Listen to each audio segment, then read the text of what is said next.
Luc chapitre 22, verset 31. La Bible nous dit, et c'est Jésus qui est en train de parler à un de ses proches, Jésus lui dit, « Simon, Simon, Satan vous a réclamé pour vous cribler comme le froment, mais j'ai prié pour toi, afin que ta foi ne défaille point, et toi, quand tu seras converti, affermis tes frères. Amen. Alléluia. Satan vous a réclamé pour vous cribler comme du froment, mais moi, j'ai prié pour toi. Alléluia. C'est l'histoire d'un homme qui s'appelle Simon. Simon Pierre. Simon Pierre, c'est monsieur tout le monde. Hein. Il peut ressembler à n'importe qui ici dans cette salle. C'est un homme qui a un travail, c'est un homme qui a une famille. On sait qu'il a une épouse parce qu'à un moment dans la Bible, on nous parle de sa belle-mère. Il habite dans une province d'Israël. Et cet homme, il aimait Jésus, il a marché avec Jésus un moment. Et ce jour-là, il va découvrir quelque chose. Il va découvrir qu'il a un adversaire. Il va découvrir qu'il a un ennemi. Jésus va citer cet ennemi, va lui donner un nom. Il va dire, Satan t'a réclamé, Simon. Satan t'a réclamé pour te cribler comme du froment. Et Simon, qui peut-être n'avait pas imaginé que sa vie avait une telle importance pour des gens qu'il ne connaissait pas, réalise qu'il a un ennemi. Réalise qu'il a un ennemi qui a envie de le cribler comme du froment. Et que avec cet ennemi qui a des désirs sur sa vie, qui veut le cribler comme du froment, il y a une autre personne qui s'appelle Jésus. Alléluia. Qui est là pour le protéger, qui dit, il y avait Satan qui est venu te réclamer, il voulait te faire du mal, mais moi j'ai prié pour toi, Simon. Et là, il va découvrir que sa vie, elle est regardée, elle est observée par quelqu'un qui s'appelle Satan. Alors je vais vous parler un peu de Satan, excusez-moi. Mais pour ceux qui sont là depuis pas longtemps, il faut que vous compreniez qui est Satan. Là, on est en Israël et à cette époque, ils ne bénéficient pas de tout ce que nous, on a aujourd'hui. Ils n'ont pas le Nouveau Testament, ils n'ont que l'Ancien Testament. Et dans l'Ancien Testament, on appelle ça une occurrence. Ça veut dire le nombre de fois qu'un mot apparaît dans la Bible. Dans l'Ancien Testament, il y a 3 occurrences de Satan. 3 occurrences de Satan. Nous, dans le Nouveau Testament, on nous parle plusieurs fois de Satan, mais dans l'Ancien Testament, on ne cite le nom de Satan que 3 fois. Déjà, c'est un mot hébreu, Satan. Ça veut dire s'opposer. Ça veut dire se mettre en travers du chemin. Une personne essaye d'aller quelque part et vous vous mettez en travers du chemin. C'est ça que ça veut dire Satan. Dans l'histoire de Balaam, à un moment, il y a l'ânesse qui est en train de partir quelque part et on nous parle de l'ange de l'Éternel qui apparaît sur le chemin. L'ange de l'Éternel qui se met et qui empêche l'ânesse d'avancer. Et le terme qui est utilisé pour dire que l'ange de l'Éternel se met en face de cette ânesse et l'empêche d'avancer, c'est le verbe Satan, Satan, qui veut dire se mettre en travers du chemin, s'opposer à. Et la Bible, dans l'Ancien Testament, elle nous parle 3 fois d'une personne qui s'appelle Satan. Est-ce que vous savez les 3 fois où Satan apparaît dans l'Ancien Testament? Ouais, mais là, il n'est pas cité en tant que Satan. C'est dans l'Apocalypse qu'on nous apprend que lui, ce serpent, c'est Satan. Dans Job. Ça veut dire, Simon, quand on lui parle de Satan, les textes qu'il a en référence, c'est l'histoire de Job. L'histoire de Job, c'est l'histoire d'un homme qui aimait Dieu, qui avait vraiment au fond de son cœur le désir que toute sa famille vive et marche dans les voies de Dieu. Et cet homme va tomber malade. Cet homme va connaître toutes sortes d'épreuves. Il va voir ses finances diminuer sans comprendre pourquoi. Cet homme va voir des membres de sa famille sans comprendre pourquoi. Cet homme, son corps va être touché, criblé par une maladie sans comprendre pourquoi. Quand Simon-Pierre entend le mot Satan, il pense à ça. Il pense à cette entité, à cette personne, à cet être méchant qui a envie que l'homme soit malade, que l'homme passe par toutes sortes d'épreuves pour abandonner Dieu. Et il comprend, il dit, mais il y a quelqu'un, Simon, quelqu'un qui veut que tu passes par toutes sortes d'épreuves pour un but, pour que tu maudisses Dieu, pour que tu t'éloignes de Dieu. C'est ce que Simon entend. Cet adversaire, celui qui s'oppose, celui qui m'empêche d'avancer, il peut me faire passer par toutes sortes d'épreuves, par toutes sortes de maladies, par toutes sortes de difficultés pour que mon cœur ne soit pas attaché au cœur de Dieu. Job. Est-ce que vous connaissez une autre occurrence du mot Satan dans la Bible? David. Qu'a dit David? Quel épisode de la vie de David? Quand il a fait le recensement, Simon-Pierre, il entend ça, il entend Satan t'a réclamé pour te cribler comme du froment. Il pense à Job, une entité qui veut que je passe par des épreuves pour que mon cœur s'éloigne de Dieu. Il entend Satan, il pense à l'histoire de David. David qui était roi d'Israël. David qui avait la responsabilité de mener Israël à la victoire. C'était ça le rôle du roi. Et David, à un moment, la Bible nous dit que, inspiré par Satan, il va désobéir à Dieu. Simon-Pierre, il entend le mot Satan, il dit, ah oui, c'est cette entité, c'est cet être qui était venu souffler, inspirer, donner une mauvaise idée à David pour que David désobéisse à Dieu. Et à cause de cette désobéissance, David a attiré sur le peuple toutes sortes de plaies. Et là, Simon, il entend, il dit, mais cette entité veut que je n'écoute pas la voix de Dieu, que je désobéisse à Dieu, pour que dans ma vie, je m'attire des malheurs, que je n'écoute pas les conseils de Dieu, que je ne marche pas selon les voies de Dieu, pour que dans ma vie, il m'arrive des problèmes. Deuxième occurrence de Satan. Est-ce que vous connaissez la troisième? C'est? Oui, mais là, il est cité en tant que serpent. La révélation nous vient à l'Apocalypse. On ne sait pas qui est ce serpent. Les Juifs, à l'époque, ne savent pas qui est ce serpent. Ils savent que c'est quelqu'un qui est méchant. Là, celui qui trouve ça, le pasteur Landry. Quoi? Le pasteur Landry lui paierait une voiture. J'avais pas fini ma phrase, il avait trouvé la réponse. Ça t'engage, hein? Tu m'as vu? C'est plus facile d'engager les autres que soi-même, hein? Alléluia. C'est pour ça que Jésus, il a dit, tu n'as voulu ni sacrifice ni holocauste. Alors je dis, je viens, pas quelqu'un d'autre. C'est plus facile d'engager les autres. Jésus s'est engagé lui-même. Fin de la parenthèse. T'as dit, troisième occurrence? Zacharie, c'est vrai. Tu connais l'épisode? Ah, c'était bien. T'as plus la voiture, tu lui donnes que les sièges. Il trouvera lui-même un moteur, lui-même le capot. Ah oui, mais vous êtes le pasteur, monsieur.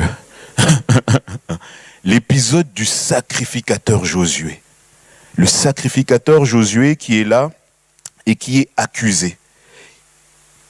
Non, toi, tu as parlé de la dépouille de Moïse qui est disputée par l'archange Michaël. Ça, c'est dans Jude. Dans Zacharie, c'est l'histoire du sacrificateur Josué qui a commis un péché, qui est mal habillé devant Dieu. Et il y a Satan qui est cité et qui l'accuse, qui le condamne et qui dit, mais regarde, qui sort toutes sortes d'accusations. Parce que ce sacrificateur avait fait une erreur et il est là devant Dieu à exposer les erreurs de cet homme en disant, mais regarde, il a fait ceci, il est sacrificateur, mais il a fait cela, il a fait cela, il a fait cela, condamne-le, condamne-le. Et Dieu va intervenir, va justifier son sacrificateur. Et Simon, quand il entend parler de Satan qui désire le réclamer pour le cribler de froment, comme du froment, pas le cribler de froment, mais le cribler comme du froment, il pense à ces trois choses. Il pense à Job. Il pense à cet être malveillant sur sa vie.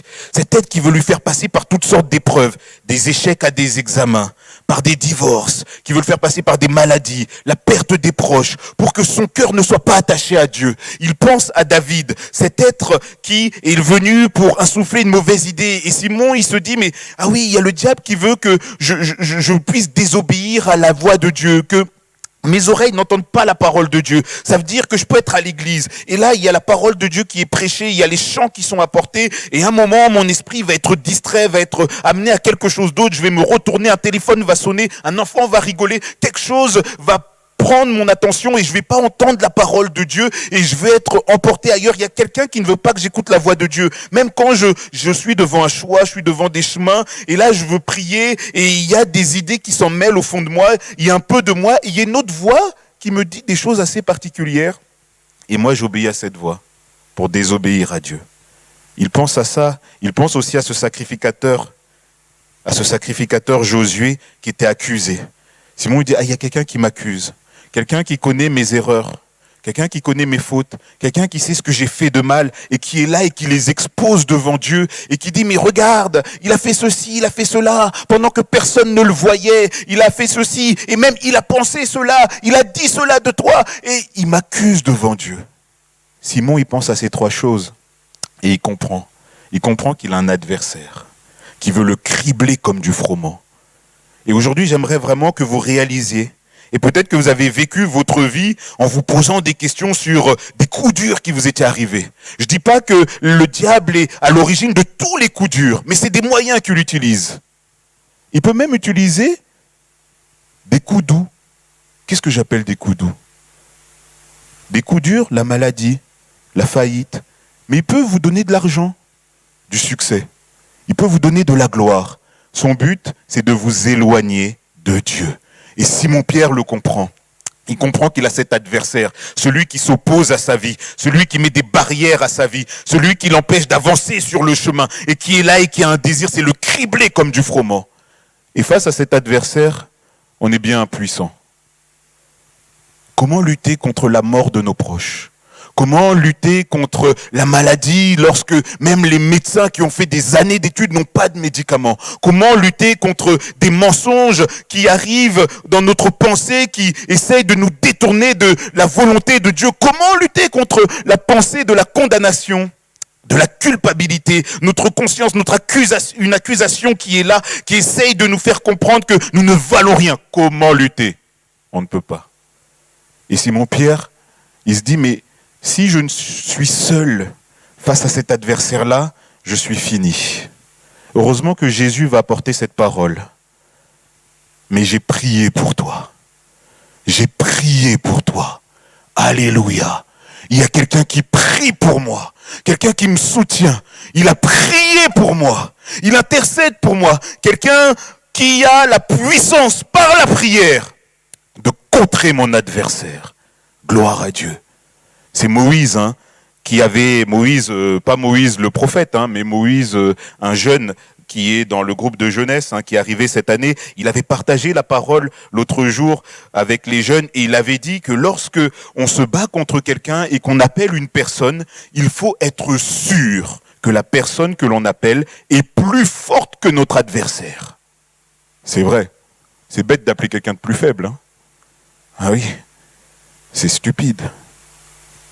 Et il disait ça en parlant de lui qui à l'école se faisait frapper. Peut-être qu'il vous racontera son témoignage. Il se faisait frapper, il appelait son grand frère qui était plus fort et son grand frère frappait tout le monde. Et là il disait, mais quand tu appelles quelqu'un, il faut que la personne soit plus forte. Et Simon, quand elle regarde son adversaire qui a envie de le cribler comme du froment, qui a toutes sortes d'armes qu'il peut utiliser pour lui faire du mal, il cherche un allié de poids, la prière de Jésus. La prière de Jésus. Et aujourd'hui, j'aimerais vraiment qu'on vienne se placer sous la protection de cette intercession. Qu'on vienne se placer sous la protection, sous les ailes de Jésus. On est seul face à cet adversaire et on peut se faire rétamer, mais on peut se réfugier. On peut se réfugier sous la protection de Jésus. Réfugions-nous sous la protection de Jésus. Alléluia. La Bible, elle nous dit des choses sur Jésus. La Bible, elle nous dit, Jésus, en parlant de lui, il a dépouillé les dominations et les autorités, il les a livrées publiquement en spectacle, en triomphant d'elles par la croix. Alléluia. Ça veut dire que son adversaire, il avait toutes sortes d'armes. Celui qui a attaqué Zacharie, celui qui a attaqué David, celui qui a attaqué Job, et celui qui veut attaquer chacun d'entre nous. Il a toutes sortes d'armes. Et la Bible nous dit que Jésus est venu. Jésus est venu et il a enlevé la puissance de ses armes. Il a enlevé à l'adversaire le pouvoir de nous accuser. Il a enlevé à l'adversaire le pouvoir de nous condamner. Il a enlevé à l'adversaire le pouvoir de nous rappeler nos erreurs. Il a enlevé cela à l'adversaire. Il a dépouillé. Il a dépouillé. Il a dépouillé. Il lui a enlevé tout ce qu'il avait. Et l'adversaire a été livré publiquement en spectacle. Jésus n'a pas gardé cette victoire secrète. Il nous l'a fait connaître. Alléluia. Il a montré, il a dit, mais cet adversaire, celui qui veut te cribler comme du froment, regarde ce que moi je lui ai fait. Regarde comment je l'ai vaincu. Et il l'a livré publiquement en spectacle. Il a dit, mais regardez, la victoire est possible. Alléluia. Merci Jésus, merci d'avoir prié, merci Seigneur, et à ce verset, c'est juste pour vous encourager, qui accusera les élus de Dieu? C'est Dieu qui justifie. Qui les condamnera? Christ est mort. Et notre frère Pierre aime bien ce passage, bien plus, il est, alléluia, il est assis à la droite de Dieu et il intercède pour nous. Alléluia! Mais je prie pour toi. Moi, je croyais que Jésus, une fois qu'il est descendu de la croix, il est monté au ciel, il ne fait plus rien, il attend son retour. mais il intercède encore pour moi. Il intercède. Et Jésus est là, il prie. Jésus est là, il prie pour vous. Et il va dire, je prie pour deux choses. Je prie pour que ta foi ne défaille point. Je prie pour que ta foi ne défaille point. Parce que l'enjeu de ce désir de l'adversaire, c'est que ta foi s'écroule, que ta confiance en Dieu se perde. Et Jésus, il dit, mais moi je vais prier. Peut-être qu'il va essayer de toucher ton corps. Il arrivera à atteindre ton corps. Il va peut-être réussir à happer des gens de ta famille. Mais il ne faut pas que ta foi défaille. Il faut que ta confiance en Dieu soit forte. Parce que la Bible, elle nous dit, sans la foi, il est impossible d'être agréable à Dieu. Tu peux m'enlever la santé, prends ma santé. Tu peux m'enlever mon pied, prends mon pied. Tu peux m'enlever mes cheveux, j'en ai plus, mais prends-les, ce qui me reste. Prends ce qui me reste. Mais que ma foi reste intacte. Sans la foi, il est impossible de lui être agréable. Et Jésus qui voit toujours ce qui est utile, Jésus qui voit toujours ce qui est essentiel, Jésus qui est un maître, quelqu'un de sage, il dit, je vais faire de mon intercession un objectif, et cet objectif c'est que cette foi-là, malgré les épreuves, malgré les coups, malgré les tacles, malgré les bousculades, malgré tout ce qui pourra se passer, ta foi restera intacte en Dieu. Alléluia. Ça c'est le Jésus que nous vous prêchons. Celui qui prie, celui qui intercède pour que notre foi reste intacte, que notre foi soit toujours forte en Dieu. J'ai en face de moi, pour vous qui croyez en Dieu, j'ai des héros. J'ai des héros. Combien de personnes sont passées par la maladie ici? Qui est passé par la maladie? Est-ce que c'était des toux? Est-ce que c'était des angines? Est-ce que vous avez eu mal aux oreilles? C'était des maladies un peu dures? Des maladies un peu dures. Des maladies un peu dures. Qui ici a eu des graves problèmes dans sa famille? Ah là, on lève un peu. Ah oui, il y en a aussi. Hein. Qui ici a été peiné par la mort d'un proche? Ah oui. Qui à un moment s'est senti seul dans un combat et qui cherchait, il avait l'impression que c'était sombre, il cherchait des solutions, il se battait, il sentait que personne n'était là et il y avait la possibilité d'être découragé. Ah oui. Et qui aujourd'hui est encore vivant avec une foi intacte en Dieu? Alléluia. Il y a dans le ciel quelqu'un qui intercède pour vous. Il y a dans le ciel quelqu'un qui a accès au trône de la grâce, quelqu'un qui prie pour vous, quelqu'un qui dit des mots pour vous, des mots d'amour, des mots d'encouragement et qui, devant le ciel, cite votre nom. Et j'ai vraiment, quand je dis ça, j'ai un frisson qui m'a parcouru le dos là. J'ai envie de pleurer, de savoir que dans le ciel, mon nom est bien prononcé. Vous dites oiseau, tout ça. Mais Jésus, quand il est dans le ciel, il dit pas oiseau, il dit oiseau, Bokomba, Moulingati Muigala. Il le prononce bien. Et Ferdinand, mon nom français que j'ai enlevé de ma pièce d'identité, et il le prononce bien. Je ne sais pas si Jésus le prononce, hein.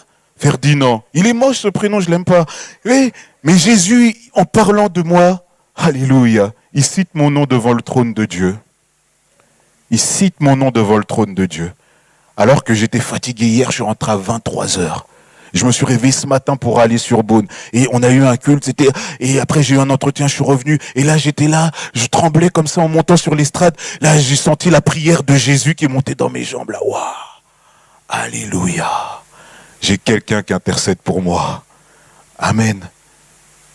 Alléluia. Je prie pour que ta foi ne défaille point. Pour que ta foi reste intacte. La foi en Dieu. Parce que sans la foi, il est impossible d'être agréable à Dieu. C'est pas par nos œuvres qu'on est agréable à Dieu. C'est pas par nos années de conversion, et que Dieu soit béni pour toutes ces années avec lesquelles on a marché fidèlement à Dieu. Mais c'est pas tout ça. C'est pas tout ça qui fait qu'on est agréable. C'est notre foi, notre confiance en lui. Et aujourd'hui, si vous êtes seul et vous réalisez que vous avez cet adversaire qui veut vous condamner, cet adversaire qui est là et qui veut vous faire passer par toutes sortes d'épreuves pour que vous vous détourniez de Dieu, cet adversaire qui vous inspire des pensées de désobéissance à Dieu, placez-vous sous la protection de la prière de Jésus. Mettez votre confiance dans cette prière et dites, Seigneur, je veux croire que tu pries pour moi. Je veux croire que tu vas me soutenir. Je veux croire que tu vas faire que moi aussi, je peux espérer en Dieu, avoir confiance en lui. Que ta foi ne défaille point. Mais Jésus a tellement plus d'ambition pour l'être humain. Jésus ne veut pas juste que vous soyez guéris. Jésus ne veut pas juste que vous soyez bien portants. Jésus ne veut pas juste que vous ayez la foi. Il veut beaucoup plus pour vous. Il dit, je vais prier pour que ta foi ne défaille point, pour que quand tu seras converti, tu puisses affermir tes frères. Jésus a beaucoup d'ambition pour nous. Jésus a énormément d'ambition pour l'être humain. Je veux que ta foi ne défaille point, pour que lorsque tu seras converti, tu t'assieds sur une chaise et que tu viennes le dimanche à l'église à l'heure et que tu rentres chez toi. Là, vous aurez dû m'arrêter déjà. Mais non, Wasso. Ou non, Wasso. C'est pas ça du tout. Mais qu'est-ce que Jésus il a dit? Que tu affermisses tes frères. Ce que tu as reçu. Ce qu'il t'a donné. Toi aussi, tu puisses le communiquer. Toi aussi, tu puisses l'apporter. Jésus a beaucoup plus d'ambition. Nous, on s'est vu déjà on a franchi une montagne le jour où on lui a donné notre vie. On est sorti du gouffre, on est sorti de la fosse et on se dit, mais c'est déjà pas mal. Mais Jésus veut beaucoup plus pour nous. Que quand tu seras converti, tu puisses affermir tes frères. Tu as un rôle à jouer. Jésus te guérit et te donne une fonction. Hier, on a enterré une personne, un héros de Dieu qui avait dans 83-84 ans, il a lutté pendant 2 ans avec un cancer. C'était un ancien prêtre, un ancien officier de l'armée et qui s'était converti à la foi de la Bible et il avait donné sa vie à vraiment aider les autres et pendant 2 ans, il s'est battu avec un cancer et le Seigneur l'a emporté. Le Seigneur l'a emporté mardi, il est parti et on était à l'enterrement hier matin sur Demini, un peu plus loin que Beaune. Et là, il y avait des hommages, des discours. Et il y a eu sa fille qui est venue un moment. Sa fille, on avait prié pour elle. Et elle est venue, elle a dit, « Papa, la foi que tu m'avais transmise, elle est aujourd'hui en moi en train de grandir chaque jour. Alléluia. » J'ai été encouragé. J'ai dit, mais gloire à Dieu. Cet homme qui se disait, mais je vais partir et mes enfants n'ont pas encore donné leur vie au Seigneur. Nous, on a entendu cette phrase. Lui, il n'entendra pas. Mais moi, j'étais en paix, moi. Je dis, alléluia. Je sais pourquoi Dieu l'a pris. On peut se dire, il avait encore du travail, mais il avait fini ce qu'il avait à faire. Il avait permis de transmettre quelque chose. Dieu a beaucoup d'ambition pour nous.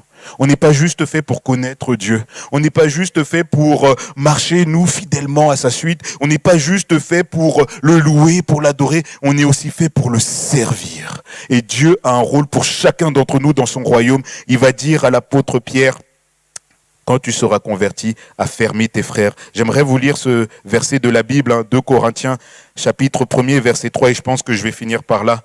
La Bible nous dit, et c'est Paul qui écrit aux Corinthiens, « Béni soit Dieu, le Père de notre Seigneur Jésus-Christ, le Père des miséricordes et le Dieu de toute consolation, qui nous console dans toutes nos afflictions, afin que par la consolation dont nous sommes l'objet de la part de Dieu, nous puissions consoler ceux qui se trouvent dans quelque affliction. » Alléluia. Seigneur, je passe par des moments compliqués. Je suis passé par des événements qui ont failli vraiment me mettre les 2 genoux à terre. J'ai reculé, je me suis peut-être même arrêté et j'ai peut-être même voulu abandonner. Et là, j'ai crié à toi, tu m'as relevé.